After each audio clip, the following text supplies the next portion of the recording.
یہ، تو وہ اس نے سمجھا کہ میری زندگی میں نہ کچھ ایسی ہے. لیکن زندگی جو سی ہے نا،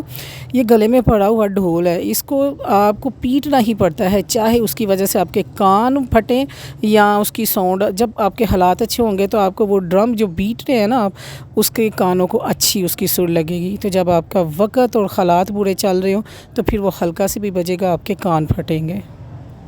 بس جی، بچوں میں تو جو لڑائی ہوئی ماں باپ میں بھی آپس میں لڑائی ہو گیا، بچوں میں تو صلح ہوگی، لیکن ماں باپ میں ایسی پڑی کہ وہ ایک دوسرے کو بالکل برداشت نہیں تھے کرتے. بیٹی جب بھی اپنی ماں کے ساتھ کبھی بھی کوئی بھی گلہ شکوہ کرتی تو وہ یہی سنتی کہ اس کی ماں کہتی کہ سب چھوڑ چھاڑ کے تم واپس آ جاؤ، جو تمہارے بچے ہم اس کو بھی پالیں گے. دراصل اس بچی کی ماں سے بھی بات کی گئی تو اس نے کہا کہ میں سن کے اپنی بیٹی کی نا دکھ اور داستان اتنی کو تھک گئی ہوں کہ ایک دو روٹی کی محتاج ہے میری بیٹی، تو کیوں نہ ہم اپنے گھر میں بٹھا کے اپنی بچی کو روٹی دے لیں، ان کی ہم نہ سنیں. لیکن جب بچی کہنے لگی کہ میں تو ٹھیک ہوں، تو انہوں نے یہ کہنا شروع کر دیا کہ ہماری ننند نے اس کے اوپر اتنے ظلم و ستم کیے ہوئے ہیں کہ وہ بچی جو سی اب ڈر کے مارے ہم لوگوں کو نہ بتاتی نہیں ہے. جبکہ ریالٹی کچھ اور تھی کہ بچی زمانہ ساز ہو گئی تھی، زمانہ دیکھ چکی تھی، اس نے اپنے ارد گرد جو ماں باپ نے ماں باپ وہ سبق نہیں دے سکتے جو آپ کو زمانہ دکھاتا ہے، جو سکھاتا ہے. وہ کتابیں نہیں سبق دے سکتی جو آپ کو زمانہ بہت بڑا استاد ہے. بچی سیکھ چکی تھی، لیکن اماں ابا جو ان سے وہ بگڑ چکے تھے. اور کیا ہوا کہ بڑوں کی کشیدگیاں چلتی رہیں، میکے بھی چھٹ گئے، سسرال والوں کو وہ چھٹ گئے. اور جب میں نے ان کی کہانی سنی تو پھر ہم ایسے ہی اکثر بیٹھ کے بات کر رہے تھے، تو جب میں نے ان کی کہانی سنی، ماں کی بھی، بچی کی بھی، ان کی بھی، تو یہ ہوتی ہیں جی ساری غلط فہمیاں. ٹھیک ہے، کوشش کیا ان کو سمجھایا کہ آپ لوگ اگر مل کے شروع سے زیرو سے سٹارٹ کریں، نہ لیں کہ آپ لوگوں کے پیچھے کیا ہوا ہے کیا نہیں. اگر زیرو سے سٹارٹ لیں اور ارد گرد کی باتیں سننے کی بجائے صرف اپنے رب کی سنیں اور دل کی سنیں اور رب سے مدد مانگیں، میں بھی کہ آپ کے حالات اچھے ہو جائیں. تو میں ان کے لیے دعا گو ہوں کہ اللہ تعالیٰ ان کے اندر کی جو کشیدگیاں رب کی ذات ان کی ختم کرے، ان کے گھر ہنستے اور بستے رہیں. میں کہتی ہوں کہ ادھر ہمیں نا اپنی بچیوں کو نا جب شادی ہوتی ہے نا، تو ہم لوگ خود جو بچیاں جن کی شادی ہو چکی ہے یا شادی ہونی ہے، تو میں ان سے یہی گزارش کروں گی، سب سے پہلے اپنے اماں ابا کی زندگی دیکھیں. آپ کے اماں ابا نے کتنی مشکلات سہی ہیں. میں اپنی نانی کی طرف آؤں تو میری نانی اماں کہتی ہیں کہ ہمارے گھر میں نلکا بھی نہیں ہوا کرتا، تو ہم سرکاری نلکے سے جا کے پانی بھرا کر دے دیں. جب میری ماں پیدا ہوئی تو میری ماں کہتی ہے کہ پھر ہمارے گھر میں نلکا لگا. جب میری ماں کی شادی ہوئی، چلے میری ماں کی شادی تو بڑی ایک اچھی فیملی میں اور اپ لیول کی فیملی میں ہوئی، لیکن اگر ہم کسی اور فیملی میں دیکھیں نا تو ہم کہتے ہیں کہ فلاں نے بھی مشکلات دیکھی. ابھی کہ میری ماں اچھی فیملی میں گئی، لیکن انہوں نے بہت مشکلات میری ماں نے دیکھی. ہم نے ان کی لائف سے نا بہت کچھ سیکھا. اسی لیے کہتے ہیں کہ بیٹیوں کو نا ہمیشہ ٹی وی والی لائف نہیں دیکھ کے زندگی گزارنی چاہیے، جو ریالٹی ہے نا وہ دیکھنی چاہیے. اپنے ارد گرد ساتھ گھروں کو ادھر کا آجو باجو دیکھ کے چلنا چاہیے کہ فلاں کیسی زندگی گزارا، فلاں کیسی زندگی گزارا. تو اگر میں آپ کو ریالٹی بتاؤں، ہر بندے نے اپنے اوپر ایک کچھوے نے تو ہول جو باندھا ہوا رب کی ذات نے اس کو دیا ہوا ہے، لیکن سفید پوشی کا ہر ایک کے اوپر ایک ایسا ہول ہے کہ کوئی نہیں جانتا کہ اس بندے کے اندر کیا چل رہا ہے. تو کوشش کریں جب بھی اپنے آپ کزنس کو، اپنے ملنے والوں کو، اپنے سے چھوٹی بچیوں کو، یا کسی شادیوں میں جاتے ہیں تو ان بچوں کے لیے نا دعا کیا کریں کہ اللہ تعالیٰ ان کے لیے آسانیاں پیدا کرے، ان کا گھر خستہ بستہ رہے. اگر خدا نہ خواستہ رب کی ذات نے آپ کو، خدا نہ خواستہ نہیں بلکہ خوش قسمتی سے اگر آپ کی ذات نے آپ کو 4 روپے دے ہی دیے ہیں، تو اگر آپ کسی ایک سفید پوش بندے کے پاس بیٹھے ہو تو ان کو کھول کے بیان نہ کریں کہ ہمارے پاس یہ ہے، ہمارے پاس یہ. ہو سکتا ہے کہ آپ کے منہ سے نکلے ہوئے الفاظ کسی میاں بیوی میں لڑائی کا جھگڑے کا باعث بنے، بلکہ یہ کہیں کہ یہ رزق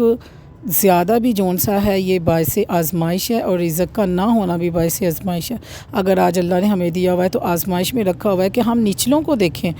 کہ ہم ان کے سامنے چوڑے ہو کے تو نہیں پھر رہے. اگر اللہ نے ہمیں نہیں دیا تو کیا ہم اللہ کے ناشکرے تو نہیں بن رہے. اگر اس طرح کی باتیں آپ بچوں کے سامنے کریں گے نا تو یقین مانے کہ کہیں گھر اجڑنے سے پہلے جو ان سے آنا وہ بس جائیں گے. تو میری جی اللہ تعالیٰ سے یہی دعا ہے، اللہ تعالیٰ میری بہنوں کے گھروں کو ہنسائے بسائے خوش رکھیں. نہ مائیں بری ہوتی ہیں، نہ ہم لڑکیاں بری ہوتی ہیں، ہم نے بھی دکھ کس سے کرنے ہوتے ہیں. تو بہتر ہے جو مرد حضرات ہیں نا، پلیز آپ بھی اپنی بیویوں کو جب ڈانٹ ٹپٹ لیتے ہیں تو پیار کے 2 لفظ بول لیا کریں.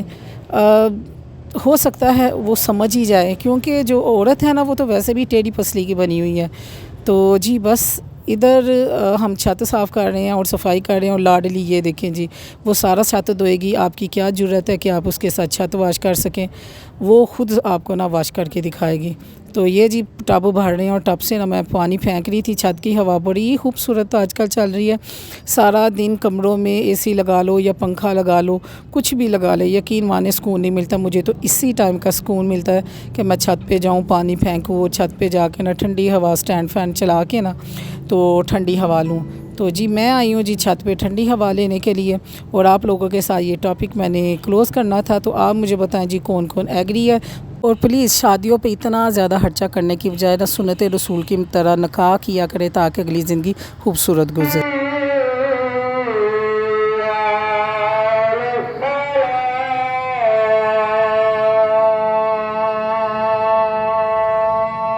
ادھر جی مغرب کی اذانیں ہو رہی ہیں، واللیل والنہار، بے شک اللہ دن کے بعد رات کے بعد دن کا سورج کا آغاز کرتا ہے۔ ہمیں اللہ تعالیٰ کی کون کون سی نشانیوں کو ہم دیکھیں، ہم کیوں نہیں سمجھتے نا رب کی نشانیوں سے۔ اگر آپ کے اوپر آج برا وقت آیا ہوا ہے یا کچھ بھی مبتلا ہے کسی بھی آپ کسی ٹینشن میں، تو اللہ کی ذات ہی نکالنے والی ہے، اور اللہ کی ذات ہی آپ کو